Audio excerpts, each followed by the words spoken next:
Hello everyone, it's Adam here. I showed this video a little bit apprehensive about doing a video of it because there's already a video of this on my channel, so if you want the full version, please go watch that one. I don't know why I'm putting myself through this one, to be honest, but okay, so what we're doing today is we're removing the rear shock from the liquid-cooled GS Adventure. This is a 2018 model, but 2014 to 2018 are pretty much the same. Okay, so what I'm going to do is I'm going to be lazy about this. I'm going to give you an idea of what you actually need to do to remove this. So what we're going to start off doing is we're going to start removing these heel guards. These are T30s. Then you're also going to loosen up this bolt right here. This is a rear subframe bolt. Loosen that up so you have a rotation of this. You also need to remove the rear silencer. So you got a bolt here, you got your guard here. Yank the silencer, just take the muffler right off. You're not going to need it. It's going to get in the way. And then finally,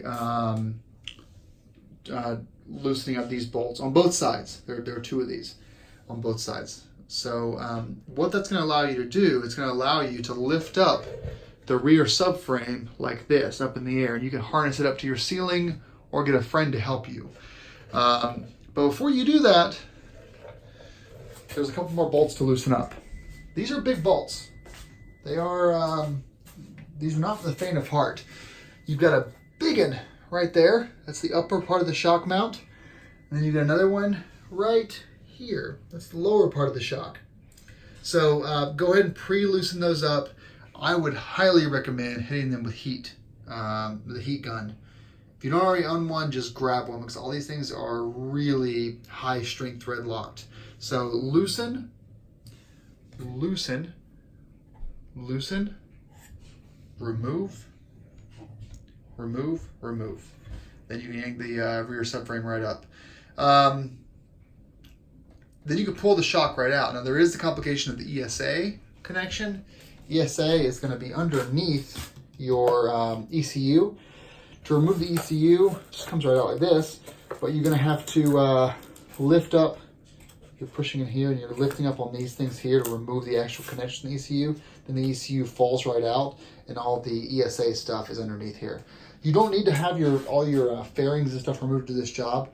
It's just that's where I am. Again, if you want to do the shock removal from a very basic, like bike is in full riding potential and then go from there, watch my other 30-minute long video.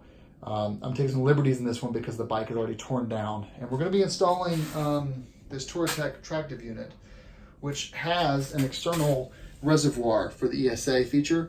So that's going to be mounted to this rear subframe bolt right here. Okay, so I'm going to do a bunch of stuff the next half hour.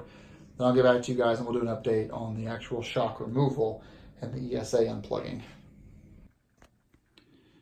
Whew.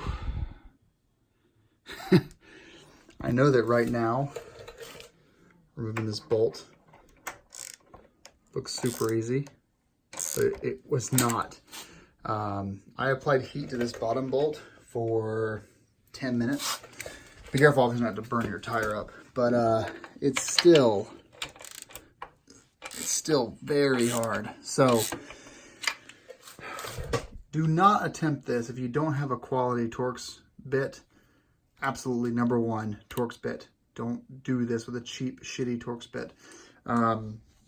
Second thing is apply a ton of heat to both this bolt and this bolt. And I'm talking like spend 10 minutes on your iPhone with a heat gun pointing at these two bolts before you attempt this. And then walk away for 10 minutes, let the heat sort of, transfer through the whole bolt and then go at it because this is a lot of work. Before I start loosening these up though, I do already have this loose, so I'm ready to remove that fully and lift up to remove the rear shock. Okay, also I did also unzip tie the ESA plug. You see it coming out of the motor right there, and removing that piece there, so it's kind of hanging around the back of this thing now.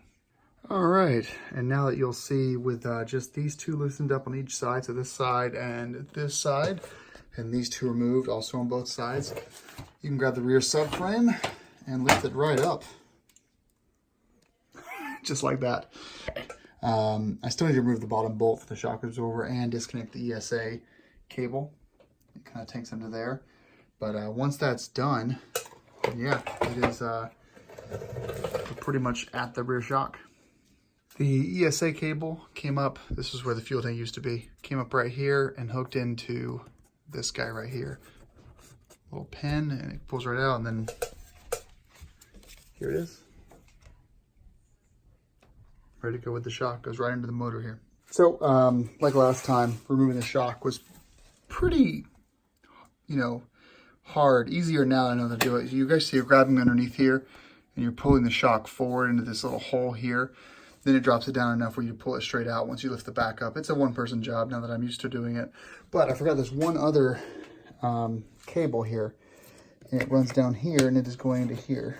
So I believe we can just push this up here, pull it off, and then we're good. Whew, okay.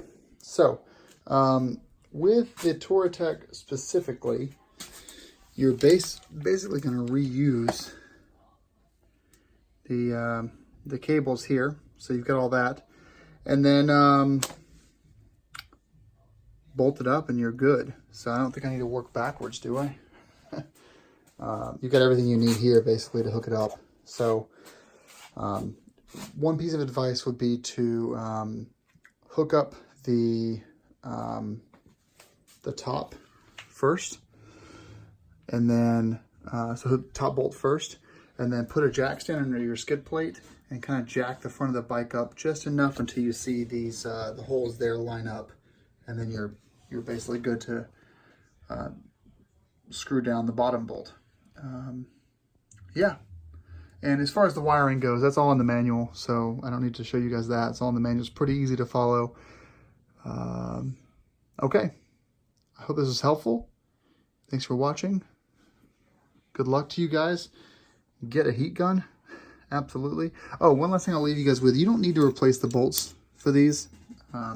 Obviously put some high-strength thread locker on them, but I personally like to replace the bolts. Make sure you apply a little bit of grease, and then thread locker in the end, and off to the races.